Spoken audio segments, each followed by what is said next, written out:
I personally wouldn't say you have the guts to do this, more like the caucasity to do this.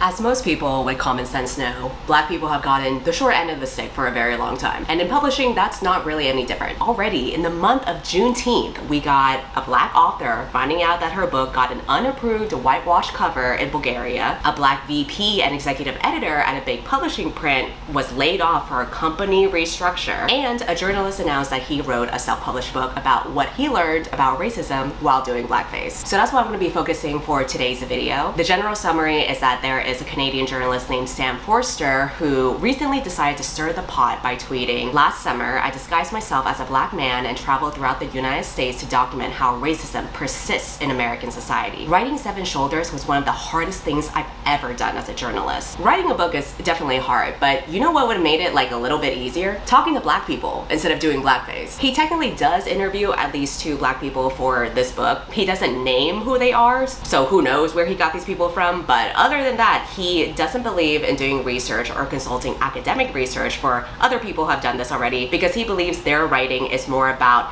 their morals rather than about scholarship. We will unpack all of that later. This tweet has now been deleted, but he's still holding on to his convictions that somehow this book was needed, and the book's page is still up on Amazon for sale, so this is what the blurb says. "Journalistic blackface was one of the driving forces behind the civil rights movement." I'm not sure if that was the driving force, nor am I sure that you actually have the sources to back that up, but okay. "By going undercover to expose the harsh realities of Jim Crow, journalists Ray Sprinkle, John Howard Griffin, and Grace Halsell shaped the racial attitudes of untold millions of their white compatriots. Seven Shoulders is an homage to their work and a vigorous attempt to make sense of American race relations in the modern era." Right now, he's selling the book for $25, and honestly, if I thought about all the things I could spend $25 on, this would be one of the worst things. Like, I might as well kill a tree because it would be just as wasteful. And because he can't resist sharing his thoughts to the world, he also posted an article for people to read that is an excerpt from the book, specifically a chapter titled "Becoming Black." So in this video, I'm going to be reading the article and tearing it apart and also pointing out the logical fallacies of journalistic blackface as a practice. And that way, you don't have to read his book because I guarantee you it brings nothing of value to the conversation. You know why? Because there are already tons of books and articles and studies and academic research by Black people historically and today who talk about their experiences and their research about this. We didn't need a random dude from Canada to confirm the racism in America. So we're just gonna read this article, laugh at how dumb this guy is, and move on to read better books. And a great way to discover good authors, including people of color, is through today's sponsor, Book of the Month. You might recognize them from their iconic blue box, but if you don't, their whole mission is to help readers discover new books that they love and to help promote the work of emerging authors. So every month they go through hundreds of book titles, curate 5 to 7 of the best new releases for you to choose from to be delivered right to your door. It is risk-free, so you can skip any month, any time, and you will not be charged extra. You can also choose between a physical book or an audio book. But for the month of June, I picked out 2 physical books. One is Margot's Got Money Troubles. I also chose The Lion Women of Tehran. I recognize this author as the same writer for The Stationery Shop, and this book goes across 3 different decades of friendship and betrayal and redemption taking place in Iran. And I love stories that make you feel like you experience an entire lifetime with the characters. So I picked 2 wildly different choices, but I love the range that Book of the Month has, and I would have never known about these books if it weren't for Book of the Month. So if you are interested in trying them out, you can get your first box for $9.99 using my code READWITHCINDY when you sign up. And now let's get back to the video. So the premise of this experiment that he talks about in the book is that he essentially posed as a hitchhiker in different US cities. First as a white man and then later in blackface, which he says he wore for about 3 weeks last September. The results of his experiment is that he got offered 7 rides as a white man and only 1 ride while in blackface. Well, I guess those 3 weeks and 8 car rides were enough to understand the intricacies of a systemic issue. Don't know why we needed a whole book about it, but the thing about Sam and a lot of people like him is that they love to yap. So let's get into the article. It starts off with saying, "In order to pose as a Black hitchhiker, I first needed to figure out how to become Black ...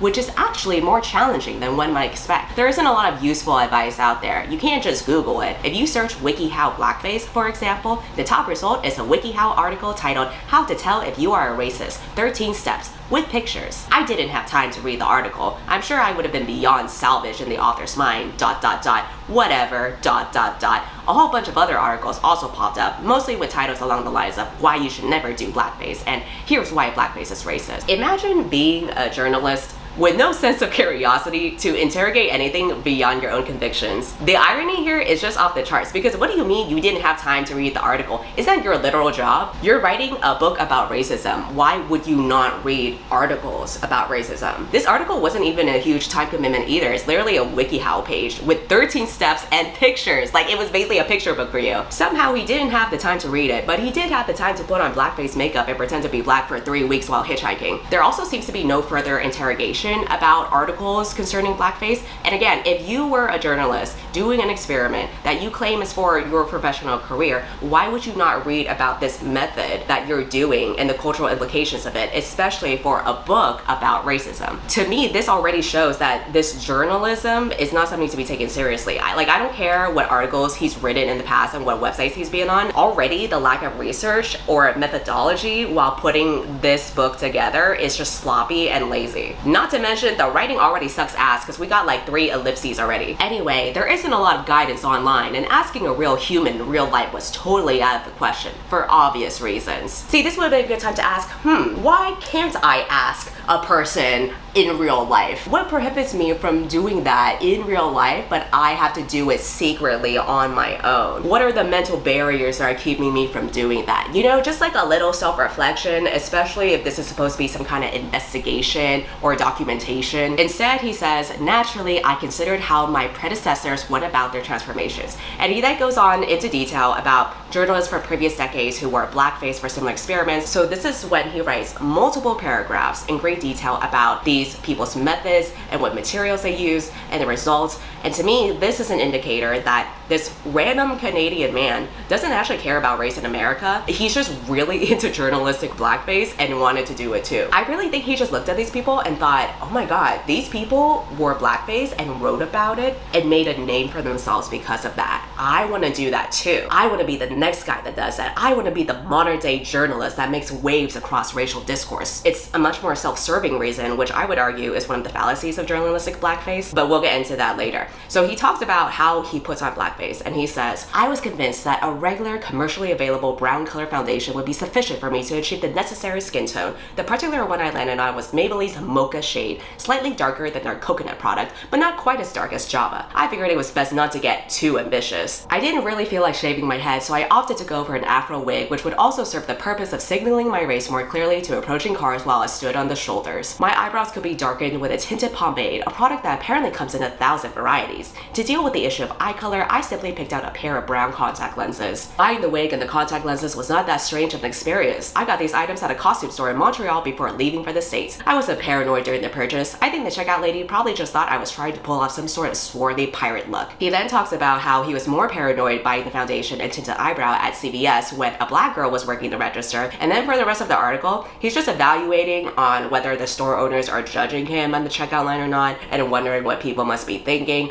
and if anyone caught on that he was doing blackface with his secret little mission, and whether his purchases look normal or not. And there's like this off-tangent paragraph where he just randomly talks about how people in Montreal are more kinky, so that's why he wasn't worried about the checkout lady in Canada was thinking, because she's probably seen all kinds of things. Again, this incoherent rambling about his whole journey going to a store and getting makeup products just shows that the act of doing blackface was more important to him than genuinely and earnestly writing about racism in America. Because the only thing going through your mind is, oh my god, I wonder if anyone can tell what I'm doing. No one knows that girlie's got a little secret over here. I'm doing something so controversial and nobody has a clue. He's more focused on that instead of like the history of blackface or the psychology behind it or any kind of meaningful research or questions that he could bring up about this. And his priorities are even more solidified when you look at the last paragraph of the article. I wore black jeans and dark gray shirts to reduce the risk of noticeable makeup smears. All things considered, I did a good job. I wasn't a movie grade transracialist by by any stretch. If footage of the black meat was shown on an IMAX screen, I'm sure someone in the theater would eventually spot a cream-colored blemish or an errant brown hair. But I didn't need to be that good. I just need to blend in. I just need to get by. Ultimately, I just need to convince the drivers who approached my spot on the shoulder that I was, in fact, black. Wow, good job, dude. You finally did it. You pulled off that weird fantasy that you had. You were so brave and daring. You know what? I'm just glad someone finally got the job done. Cause when I read about racism, I get really bogged down by black people always making it about them. So I'm really glad that this white man centered himself in everything. Like, finally, we get to hear his perspective. Like, that's just what I really needed to read about, you know? But in all seriousness, this entire experiment doesn't work on so many levels. It doesn't work for science or for research or even for good journalism. You can't just buy a few props from a costume store and cheap makeup and then go gallivanting across the street for a couple weeks and then like that somehow quantifies the entire Black American experience. It doesn't work because you can just put it on and then take it off whenever you want. Meanwhile, black people can't actually do that. It doesn't happen in a vacuum for like 3 weeks across the random US cities. They have an entire lifetime of microaggressions and multifaceted experiences, and so much of what a lot of black people and people of color go through in America is very much rooted in what has happened historically. So you can't really just like copy it one-to-one by wearing a few cheap props. And each person's experience can be very different too, depending on what class they came from, how dark is the color of their skin, what neighborhood did they grow up in. Like, there's so many variables that we're just diluting in this dumbass experiment. But the thing is, I could go on and point out all the reasons why this doesn't work, but I feel like this wasn't even what he actually cared about. I really think this guy just wanted to do blackface and pretend that it was for research in order to justify it. Maybe he's trolling, maybe he just wanted to get attention and he felt like the way to be edgy was at the expense of black people. But I think regardless of whether he's trolling or not, he definitely came into this experiment and this book already with misconceived notions that obviously influence the laziness with how he conducted this whole experiment and that way that he approached writing it as well. So to prove that this is trolling, or at the very least an experiment that was done in bad faith, here are more details I found about his book. I refused to spend my hard-earned money on his book, but fortunately there was someone who had Kindle Unlimited and was able to get a free copy, so she shares some of the things that he wrote in the book, and I'll link to her article in my description. He claims this experiment is necessary because he is the first white person to do such a thing in a post-Rodney King America, a post-Obama presidency America, and a post-Trayvon Martin, post-Eric Garner, post-Michael Brown, and post-George Floyd America. He makes a big deal about the fact that he didn't ask permission from any black people before he did this, as if it's not obvious by the fact that he actually did it and published a book about it and then proceeds to brag about it on Twitter like he did his big one. There's a quote where he says, "After a brief bit of reflection, however, I decided that seeking this sort of affirmation was wholly unnecessary. I am convinced that prefacing this book with a tepidly written note from a black person would have struck the entirely wrong tone." He addresses the idea that he could have just spoken with black people about their lived experiences, saying, "Many such books have been written both by blacks and by whites, and most of them are tremendously boring. The fact that American blacks have a different perspective than American whites does not mean they have a broader perspective." Perhaps the most unhinged quote is him saying, "Nobody has an experiential barometer with respect to race for that matter, ...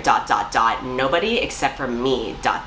And you may say that my barometer is imperfectly calibrated. You may say I haven't lived enough black life for my barometer to be useful. Say what you will, my barometer is better than anyone else's." Aside from the fact that he's obviously very self-absorbed and assumes himself to be much higher than he actually is, I want to point out that the way he set up this experiment is with the hypothesis that institutional racism is no longer a problem in America and that intrapersonal racism is less of a problem here than people think. This is why I don't think this is true journalism, because this guy did nothing to challenge his convictions and find different perspectives. He had his own perceptions about racism and he stuck with it the entire time. He just did like a little side quest doing blackface for funsies. And so that's why he didn't further interrogate any other articles that talked about why blackface is harmful, or even the WikiHow article about how to not be racist, because he already came into this bias. He believes that institutional racism is not a thing anymore. He's not interested in changing his mind. He's not interested in exploring different avenues or any kind of curiosity about others' perspectives or lives that are different from his. It is still very much self-absorbed in his own little bubble. But if your argument is that institutional racism isn't a thing anymore, then this blackface experiment isn't even relevant to your theory, because you're just posing as a random hitchhiker. That doesn't reflect any institutions at all. Like, if you're gonna claim something stupid, you might as well try to back it up by looking at the institutions to see if racism is there or not. Like, you could have looked at medicine and healthcare. How often are black people being profiled or denied healthcare? You could have looked at the criminal justice system. How often are black people getting killed and shot by the police compared to white people? Is there a racial disparity when you look at prisons for white inmates versus black inmates? How many of them are on death row? How many of them are innocent? Like, I'm not even a journalist, and I can just come up off the top of my head so many other things that you could have done instead to report things if you were actually interested in being responsible and objective about it. The fact that he didn't do any of that shows that he's only reporting things based on his own limited perceptions of society. That's not journalism. That's just a really dumb opinion. And like, you can write whatever you want and just self-publish your shitty opinions and keep talking to a wall, but like, why pretend that it's something it's not? Like, just fucking own up to it, you know? I did mention earlier that there was a reason why he avoided turning to other scholars for this topic, and that was to essentially avoid bias. And this is because in an article by The Independent that I'll also link below, they say that he also argues that the people most passionate about the issue of race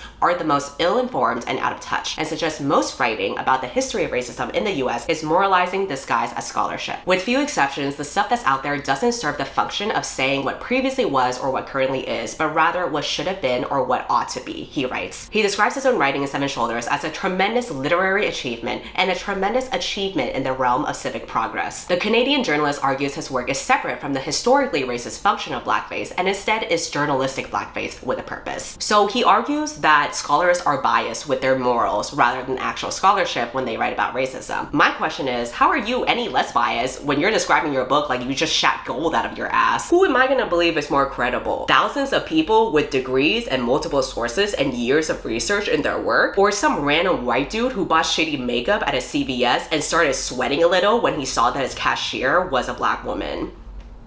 In a different Yahoo article, he has a response to some of the backlash that he's gotten, where he says, as the public is beginning to realize, I didn't force myself to supplicate at the feet of sensitivity readers, consultants, and midtown executives like most authors do. I simply wrote what I saw. The thing is, when you say you avoided them, you're acting like they would have wanted anything to do with you in the first place. And I feel like you know nobody wants anything to do with you. I recognize that my independence bothers people, but I think it produced a tremendously important and historic book. He argued people should read the book before criticizing it and declined to share a photo of the disguise he used during the writing process. As I mentioned in the book, the point of this project is to foster serious, productive dialogue. If people are looking for a minstrel show, they should look somewhere else. He added that people on social media seeking to see the image showed the crude and corrupting impulses of the masses and suggests more about the masses than it says about me. If you're gonna try to make yourself feel so special and edgy and important by doing blackface, you better own up to it and show what you did. You can't just be like,